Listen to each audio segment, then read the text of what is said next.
உறுதியான பற்களுக்கும் ஆரோக்கியமான ஈறுகளுக்கும் Gopal tooth paste.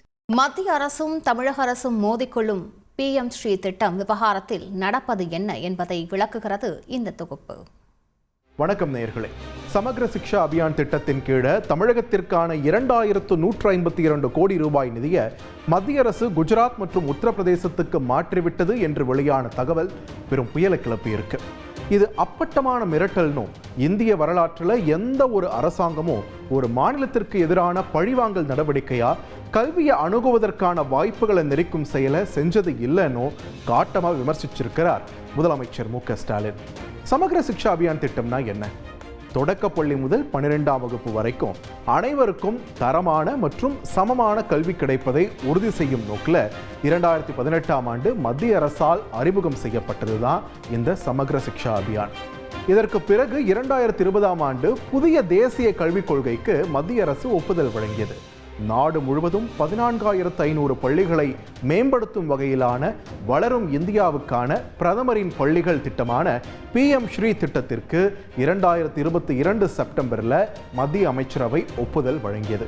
தமிழகத்திற்கு நிதி விடுவிக்காததற்கு இணைப்பு புள்ளியா இருக்கிறது தேசிய கல்விக் கொள்கை.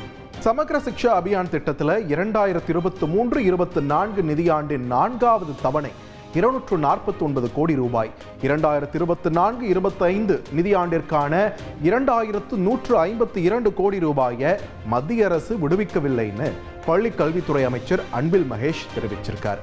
இந்த விவகாரத்தை தமிழக அரசு எழுப்புவது இது முதல் முறை கிடையாது. கடந்த செப்டம்பர் மாசமே பிரதமர் மோடி கிட்ட நிதி ஒதுக்கீடு செய்ய முதலமைச்சர் மு.க.ஸ்டாலின் கேட்டிருந்தார். மத்திய பட்ஜெட் தாக்கல் செய்வதற்கு முன்னாடியே நிதியமைச்சர் தங்கம் தென்னரசு நிர்மலா சீதாராமன் கிட்ட நிதியை ஒதுக்கீடு செய்ய கேட்டிருந்தார். PM ஸ்ரீ திட்டத்தில் நிதியை பெற தேசிய கல்விக் கொள்கை 2020 அமல்படுத்தும் புரிந்துணர்வுல கையெழுத்திட வேண்டும் என்று சொன்னது மத்திய அரசு. ஆனா சில கொள்கைகளால் தேசிய கல்விக் கொள்கையை அமல்படுத்த முன்வரவில்லை நம்ம தமிழக அரசு. தேசிய கல்விக் கொள்கை மும்மொழி கொள்கையை கட்டாயமாக்குகிறது. ஆனா தமிழக அரசு இருமொழி கொள்கையில ஸ்திரமா இருந்து வருது. 3 வயசுல மாணவர் சேர்க்கை எனும் 5+3+3+4 என்ற கற்றல் அமைப்பை கொண்டிருக்கிறது தேசிய கல்விக் கொள்கை. ஆனா 5 வயசுல மாணவர் சேர்க்கை எனும் 5+3+2+2 என்ற கல்வி கற்றல் அமைப்பை பின்பற்றுகிறது தமிழக அரசு. தேசிய கல்விக் கொள்கை 6ஆம் வகுப்பு முதலே தொழிற்கல்வியை மாணவர்களுக்கு அளிக்க வேண்டும் என்று சொல்கிறது. ஆனா 11ஆம் வகுப்பிலேயே தொழிற்கல்வி என்கிறது தமிழகம். தேசிய கல்விக் கொள்கையை ஏற்க மறுக்கிறது தமிழக அரசு.